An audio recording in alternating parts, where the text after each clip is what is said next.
Bismillahirrahmanirrahim. Assalamualaikum warahmatullahi wabarakatuh. Alhamdulillahirabbil alamin. Wassalatu wassalamu ala asrofil anbiya'i wal mursalin wa ala alihi wa ashabihi wa man tabi'ahum bi ihsanin ila yaumiddin. Amma ba'du. Sahabat Salimah yang semoga dimuliakan oleh Allah.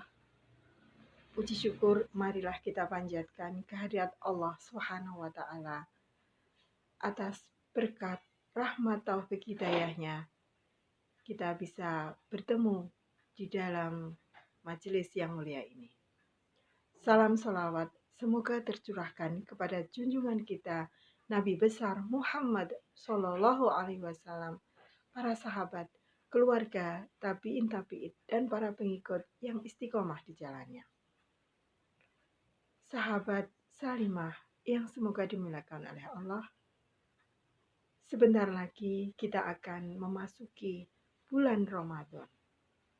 Bulan yang mulia, bulan yang penuh berkah, bulan yang ditunggu-tunggu kedatangannya oleh umat muslim di seluruh dunia.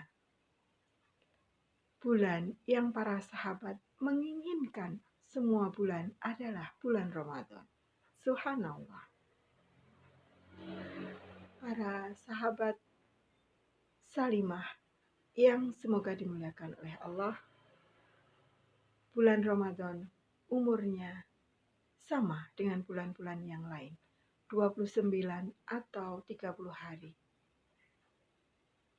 Dan di akhir zaman ini, bulan ataupun hari berlalu dengan cepat. Tahu-tahu 30 hari sudah selesai. Padahal masih banyak hal yang ingin kita lakukan. Masih banyak amal-amal yang belum kita kerjakan. Tahu-tahu Ramadan sudah berlalu. Seolah-olah kita merasa gagal dengan Ramadan kita. Nah, para sahabat muslim Salimah yang berbahagia, marilah kita rencanakan sukses Ramadan tahun 1444 Hijriah. Bagaimana kita merencanakannya? Untuk merencanakan kesuksesan kita di bulan Ramadan, maka kita tentukan sukses kita atau kita tentukan target kita. Karena sesuatu dikatakan sukses kalau memenuhi target. Maka kita tentukan target di bulan Ramadan. Mari kita lihat di dalam surat Al-Baqarah ayat 183. Ya ayyuhalladzina amanu kutiba alaikumusiyam kama kutiba alal ladzina min qablikum la'allakum tattaqun. Wahai orang-orang yang beriman, diwajibkan atas kamu berpuasa sebagaimana orang-orang sebelum kamu supaya kalian bertakwa. Apa itu takwa? Takwa adalah kita menjalankan apa yang diperintahkan oleh Allah dan menjauhi apa yang dilarang oleh Allah. Maka kita tentukan target Ramadan kita adalah menjadi pribadi yang bertakwa. Untuk menjadi pribadi yang bertakwa, apa unsur-unsurnya? Karena takwa ini menjadi target kita harus terukur. Maka takwa ini terdiri dari beberapa unsur-unsur yang akan kita jadikan target kita di bulan Ramadan. Yang pertama adalah target kita di bulan Ramadan puasa. Kita akan menjalankan puasa di bulan Ramadan, kita jadikan target yang pertama kita puasa. Akan berapa hari kita puasa nanti? Kalau uzurnya karena sakit, karena haid, karena safar, ya bisa dihitung juga. Gitu ya. Tetapi karena kalau gagal puasanya karena tidak bisa menahan hawa nafsu, nah ini berarti tidak sukses puasanya. Kemudian yang kedua, targetnya adalah zikir dan tasbih kita. Akan berapa banyak kita zikirnya nanti. Membaca istighfar 1000 kali atau berapa kali ya. Kemudian membaca tasbihnya subhanallahi walhamdulillahi wala ilaha illallah wallahu akbar. Berapa kali akan kita baca nanti selama bulan Ramadan? Apakah 5.000 kali atau berapa? Sesuai dengan kemampuan kita. Tentu saja di bulan Ramadan amalan zikir ini amalan yang mutlak, bisa dilakukan kapan saja, dan ini akan menjadi pemberat di timbangan di akhirat nanti. Yang ketiga, target sholat malam atau tarawih, ya, maka akan kita buat akan berapa kali kita sholat tarawihnya, ya. Kemudian sholat tahajudnya, ya, kita buat target, karena Rasulullah adalah orang yang sudah dijamin masuk surga, tapi beliau sholatnya sampai kaki-kakinya bengkak. Subhanallah. Ketika ditanya oleh istrinya, ya Rasulullah, bukankah engkau sudah dijamin masuk surga? Kenapa masih sholat sampai kakinya bengkak? Maka jawab Rasulullah adalah, apakah aku tidak boleh bersyukur atas segala nikmat dari Allah? Subhanallah. Selanjutnya, target yang bisa kita tulis adalah berapa kita akan tilawatil Quran atau menghatamkan Al-Quran di bulan Ramadan. Ini Imam Syafi'i khatam di dalam bulan Ramadan sampai 60 kali. Subhanallah. Kalau kita mungkin nggak mampu ini, yang realistis saja ibu-ibu, monggo. Apakah khatam 3 kali, 4 kali, 2 kali, monggo sesuai kemampuan. Dan nanti akan kita tulis di lembaran kertas target kita. Hari pertama dapat berapa juz, hari kedua dapat berapa juz, ya hari ketiga dapat berapa juz, sehingga nanti akan bisa kita total di akhir bulan mendapatkan berapa juz, dan itu berarti berapa kali khatam itu. Apakah sudah sesuai target atau belum, ya. Kalau belum, nanti tahun depan bisa kita tingkatkan lagi, atau nanti akan menjadi bahan evaluasi kita, ya, mengapa targetnya belum terpenuhi, ya, atau melebihi target. Subhanallah, luar biasa. Berarti tahun depan targetnya bisa dinaikkan, ya. Selanjutnya, target apa yang bisa kita tulis? Ya, diantaranya adalah memberi hidangan puasa. Memberi hidangan puasa bisa berupa takjil, bisa berupa sayur, bisa berupa lauk, bisa berupa nasi, ya. Dan ini ketika kita memberi buka untuk orang yang berpuasa, maka pahalanya seperti orang yang berpuasa tadi, tanpa mengurangi pahala orang itu. Subhanallah. Jadi mari kita tentukan target kita, siapa saja yang akan kita beri takjil, apakah fakir miskin, panti asuhan, masjid-masjid yang menyelenggarakan ibadah-ibadah yang menerima takjil. Nah, kita bagi takjil. Semoga dengan kita mensedekahkan, ya, memberikan buka puasa ini, Allah menambah rezeki kita. Tidak ada yang hilang dari apa yang kita sedekahkan di jalan Allah. Semuanya akan kembali kepada diri kita. Kemudian target bersedekah, ya. Bersedekah kepada siapa saja, berapa nilainya yang akan kita sedekahkan, mungkin bisa kita rencanakan dari kelebihan harta kita. Kemudian target selanjutnya adalah iktikaf, ya. Di bulan Ramadan yang paling istimewa adalah adanya satu malam yang lebih baik dari 1000 bulan. Maka kita sudah diberi kesempatan oleh Allah, diberi peluang, maka ini harus kita ambil.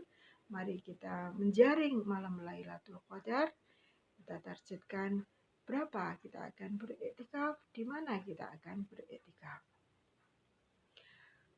Dan ini tadi sudah kita tulis semua target-target kita ulang lagi ya ibu-ibu. Targetnya puasa, zikir tasbih, sholat malam, tilawatil Quran, bersedekah, memberi hidangan puasa, dan iktikaf. Nah, target sudah kita buat. Lalu bagaimana langkah-langkah kita untuk memenuhi target? Langkah yang pertama, ibu-ibu,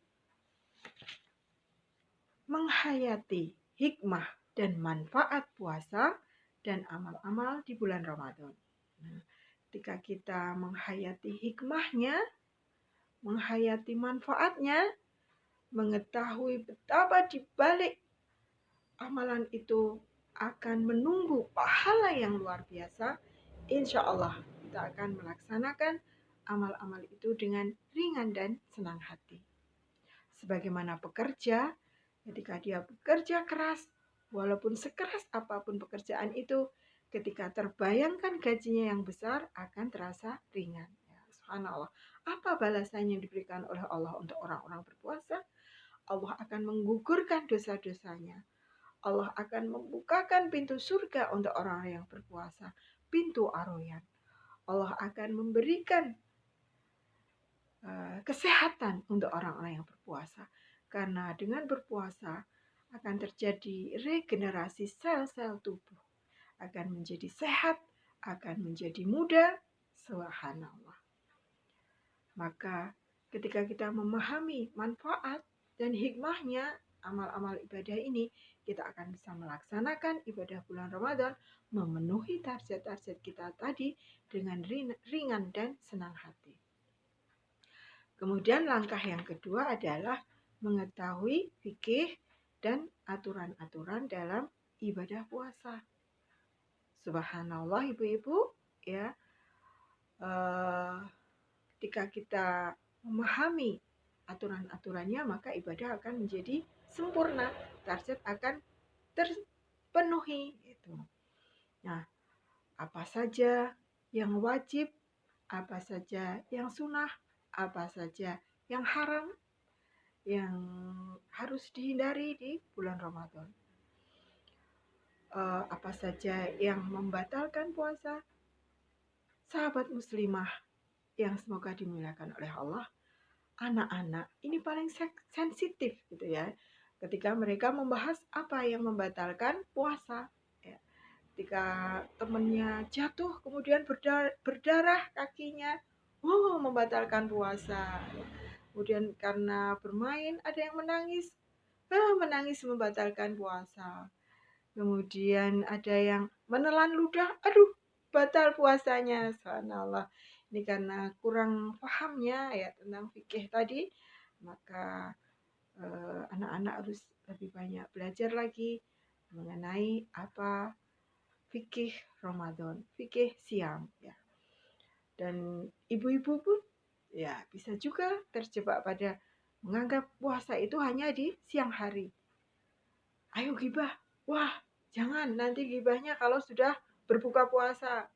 Sesudah berbuka puasa pun ya, tidak boleh gibah gitu ya. Jadi bagaimanapun juga puasa itu bukan hanya di siang hari dalam hal menahan nafsu, menahan amarah, menahan perbuatan-perbuatan maksiat, menahan perbuatan-perbuatan buruk.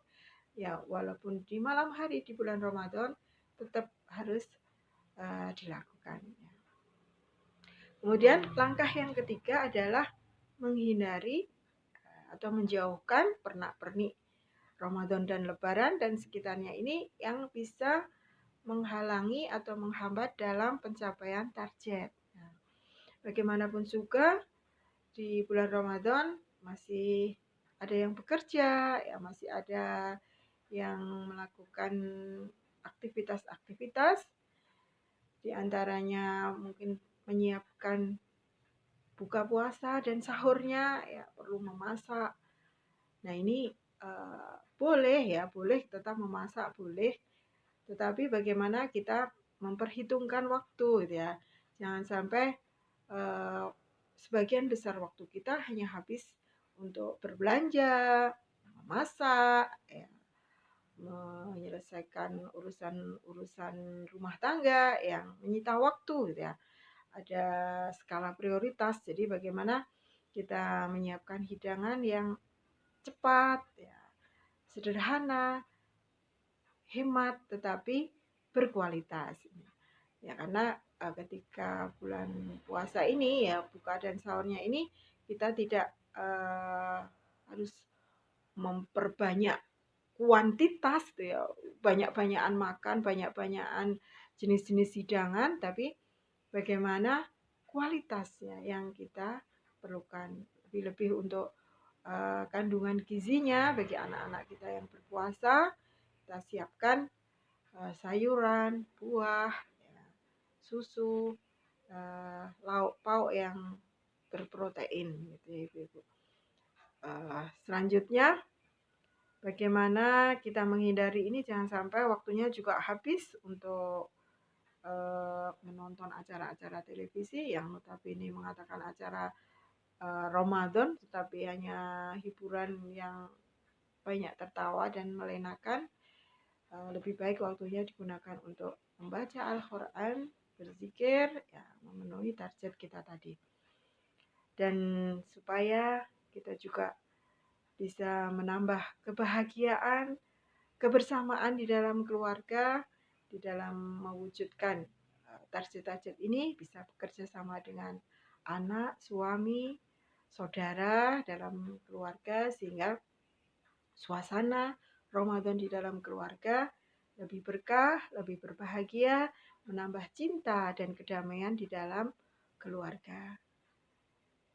Demikian yang bisa kami sampaikan. Apabila ada tutur kata kami yang kurang berkenan, mohon maaf. Wabillahi taufiq wal hidayah. Wassalamualaikum warahmatullahi wabarakatuh.